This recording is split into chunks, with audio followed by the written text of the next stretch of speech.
Well, hello everyone, and welcome to another week of What's for Dinner. We are starting this off right with chicken and dumplings. So here's what I've done so far. Oh, there's another piece of chicken in there. I started this morning 2 bone-in chicken breast, skin and all. Put it in this big pot of water. I added celery, garlic, onions, and some salt and pepper, a little bit of poultry seasoning, and a little bit of sage. And I have boiled that until it's done. I've removed the chicken. So I have this wonderful pot of broth. It's cooled down now, like I said. It's still warm. It's definitely cooled down. So let me show you my chicken. So this was 2 bone-in, they're called split chicken breasts. They are the most flavorful out of chicken breast. So a boneless, skinless one is not going to give you near as much flavor as cooking the chicken with the bone in and with the skin, actually. So what I've done is pulled all the bones out, pulled the skin off, and this is just the breast meat shredded up. Just did that with my fingers. And now I'm going to remove some of the stuff from the broth. I'm going to show you that. All right, so I'm just going to use this great big spoon that I have, and I'm going to take out the onions and the celery. I do not want to leave those in there. That was basically just to flavor my broth. I am going to leave the garlic. And of course these chunks of chicken that's in there. Let's see. We're pulling out stuff that we want to leave in there, huh? All right, let's see what we got here. I did have one little piece of garlic in there, and I want to keep that, so I'm just going to take that and smush it and add that back in. Basically, I'm just wanting to pull out the celery and the onion. I do not want to leave that in my dumplings. It would be just fine if it was. I just don't prefer that in there. It's a little fishing expedition. All right, so I'm going to continue removing that, and I'll show you what we're going to do next. Okay, the cookbook I use to make my dumplings, it's called Family Treasures from Aunt Bib's Kitchen. We went to church with this sweet lady. This is her cookbook. Her name is Vivian. Aunt Bib was her nickname, is her nickname. And so this cookbook she published several years ago. We were so happy to get it. She's a super sweet lady, and I always follow her recipe for dumplings. So it's 2 cups of self-rising flour, 3 tablespoons Crisco, 3/4 teaspoon of salt, and milk. So you can screenshot that for the recipe if you'd like it. I usually use this little mixing bowl here. Here is my self-rising flour, my shortening, some salt, and some milk. And so the recipe says for the milk, you just put it in until it gets thin, but thick enough that you can drop from a spoon. And that actually is a perfect description. Dumplings, there's such a huge variety of dumplings. And this recipe makes them the way my husband and I prefer them. I like mine a little bit more fluffy, I would say. He likes his a little heavier and doughier, but this is a pretty good combo of what we like. So I follow this recipe every time, and I'm going to get it put together, and I'll show you as we go along. All right, so here's my 2 cups of flour, my salt, and my 3 tablespoons of shortening. And so now I'm going to pour in a little bit of milk, and let me just try to measure it. I'll measure, I think I'm going to start off with about 1/2 cup, and let's just see what that ends up being. It's like at 1/2 cup, you can see it's definitely started to come together a little bit, but definitely not enough. And I just take my spoon, I'm using too small of a spoon, I should be using a bigger one, but I just kind of cut in this Crisco as I go. Just kind of use my spoon and cut it up, or you could use a fork. You just want to cut it up as you go, so I'm going to add in another 1/2 cup. This is a 1 cup measure. So that's a little over 1/2 cup. Let's go ahead and add that in. I'm using my cell phone right now, guys, because I don't have any space on my memory card and I haven't cleared anything off. So, one-handed, not the easiest. Okay, that's looking pretty good. All right, I'm gonna put you all down, stir this together, and I'll show you where we're ending up with 1 cup of milk. Okay, here's where we are with 1 cup of milk. So see, it's kind of clumpy still. This is not the consistency we want, so I'm guessing about 1.5 cups is gonna be where we wind up. And I think about 1.5 will do. Everything is incorporated well, and so when I tip up my spoon and shake it, off comes a dumpling. That's kind of how you want it. You don't want it to stick to your spoon and not come off, but you don't want it to be so thin that it just runs off, because then you're not going to have a kind of a dumpling shape that you need.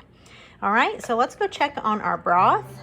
Okay, it is not to a full rolling boil yet, and that's what you want. It's getting close, but you want a good full rolling boil, and then you will start dropping in your dumplings. Now, I am just stumped for the life of me. I use my little cookie scoop with the little arm, that little trigger type of thing that you release the cookie dough out of the little scoop.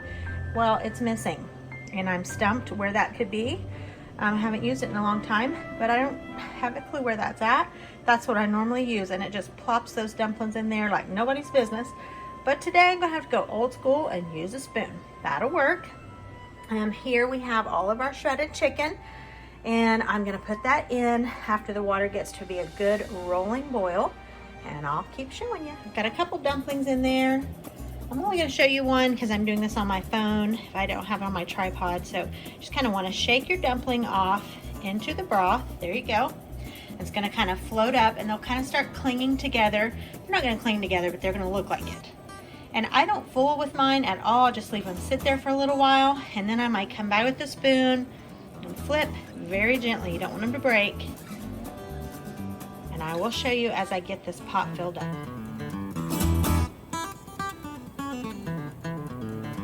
That's about the size I want, maybe a little smaller even. Okay.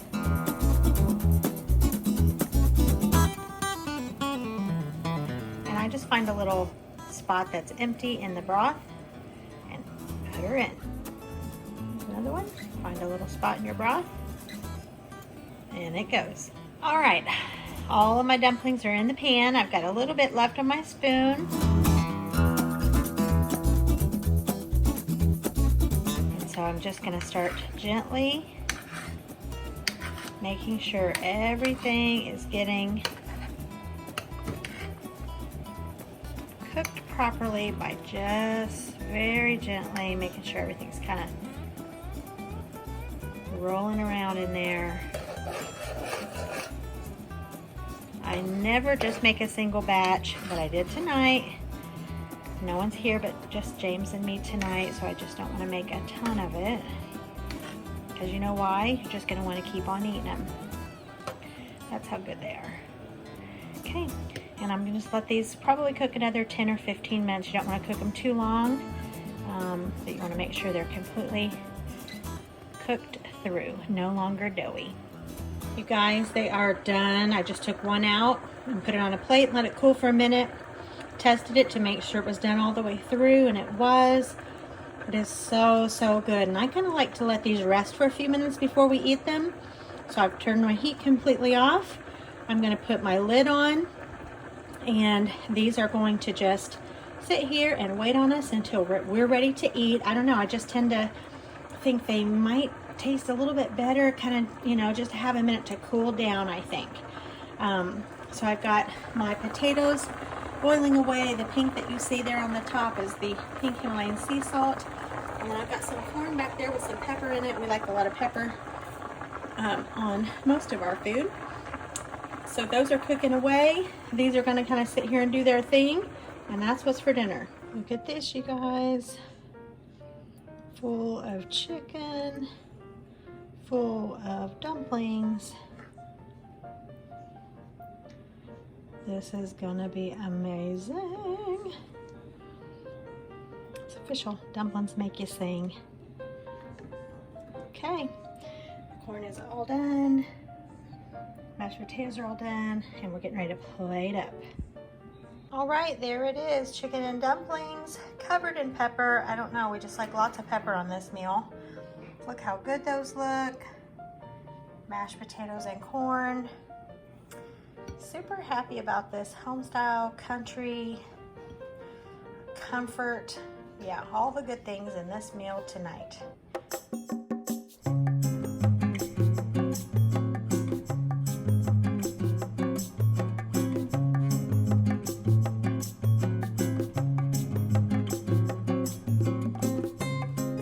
And it is salmon and shrimp for dinner tonight.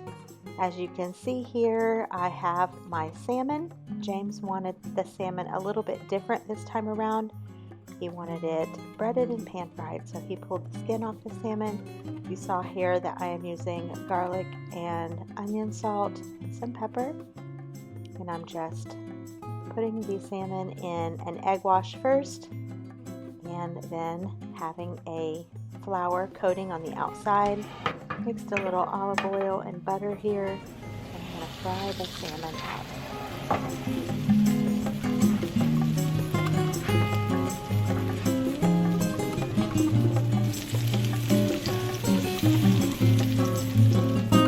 And now to get started on the shrimp, just look at the size of these things. These are the Argentinian red shrimp. You've seen us have these several times. They come from Trader Joe's.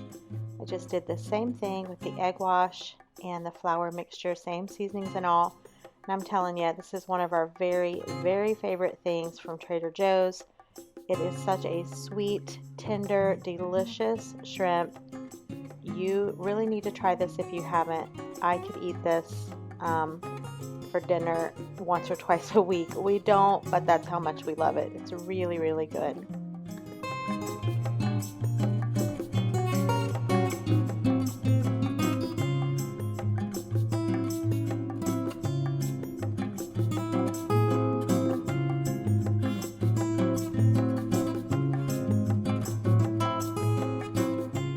And as with any shrimp, these fry up very quickly in the pan. Just kind of put those in the same olive oil and butter mixture.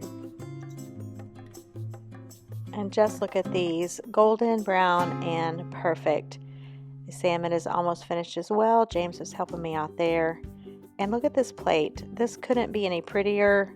All we're missing is sitting somewhere by the ocean, listening to the waves. That's how wonderful and really delectable this seafood meal was. It couldn't have been better if we were just right on the coast.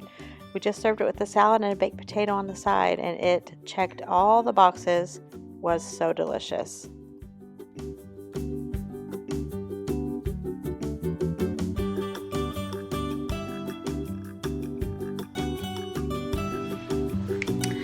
Alright guys, I am putting together some scalloped potatoes. I've been wanting this for weeks now, and I'm just now getting a chance to put that together. So this is my really neat rock crock, I believe is what it's called, from Pampered Chef.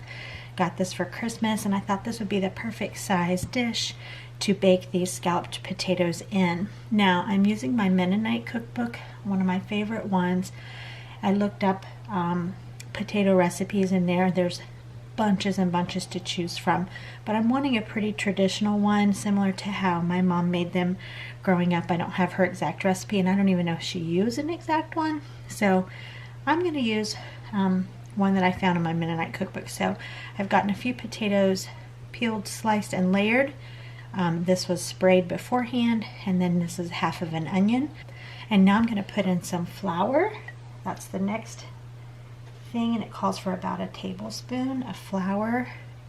And this basically helps thicken the liquid portion of this as it bakes.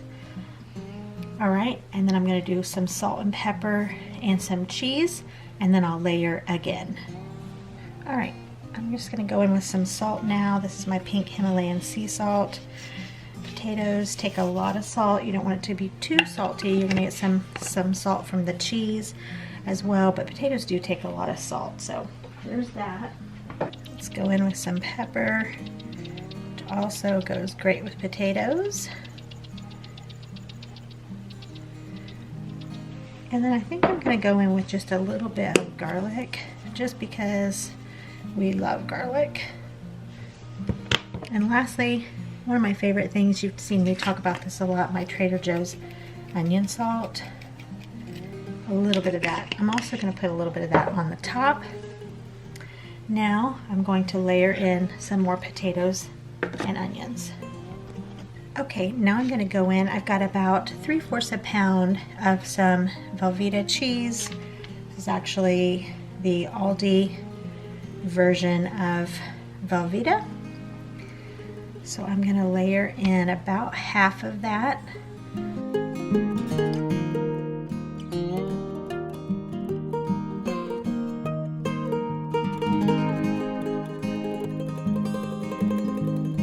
Okay, that looks to be about half. Now I'm going to go in with more potatoes and more onions. All right, all the potatoes and onions, cheese, all inside of there. The middle layer, you saw me put in the flour, the salt, the pepper, the garlic, and the onion salt. Now on the top, I'm just going to put on the rest of my cheese.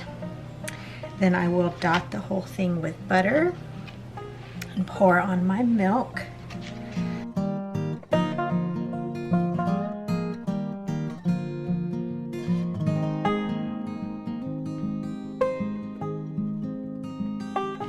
I think I'm going to pour the milk in next and then use the butter, put the butter in at the very last. The recipe says about 1 cup of milk or until everything is covered. So I don't think I'm going to put that much.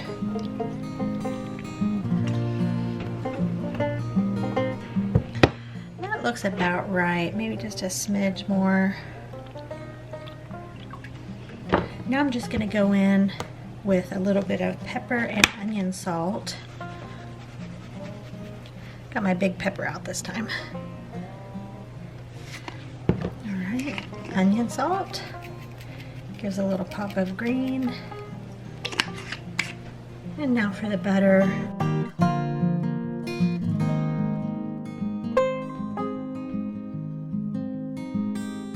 I'm just gonna slice some butter in here, no rhyme or reason. That was about 1/3 a stick of butter, I think. Now I'm going to pop the top on.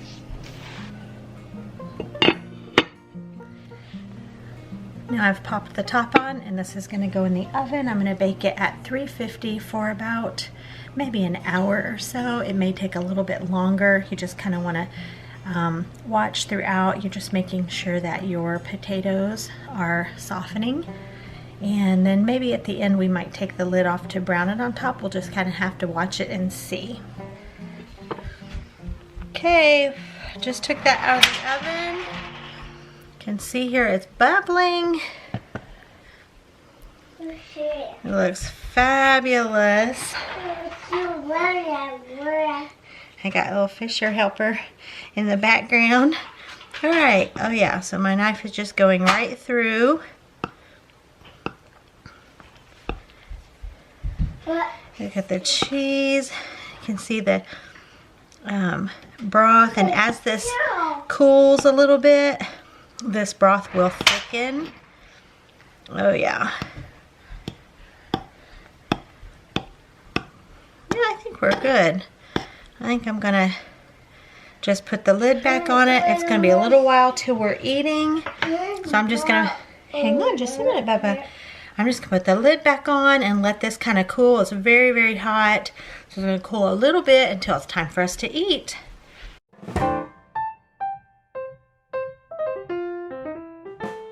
And look at these beautiful, beautiful homemade biscuits. I am so excited about how these turned out. I just on a whim decided, you know what, I'm gonna throw together some biscuits using the recipe that Falon uses on Moss Family TV. And take a look at these. Oh my goodness, they did not disappoint. I have made homemade biscuits in the past and I haven't loved them, and I don't make them very often. In fact, I don't make them at all anymore. I buy the Pillsbury or the Great Value ones, but I made these with her recipe. They turned out perfect. Yes, there is a couple that are a little bit browner than the rest because I stuck them under the broiler to kind of get them golden on top, and one side got a little bit darker than the other side, but A+ recipe. Go check out Falon if you haven't on Moss Family TV. I'll link her recipe below.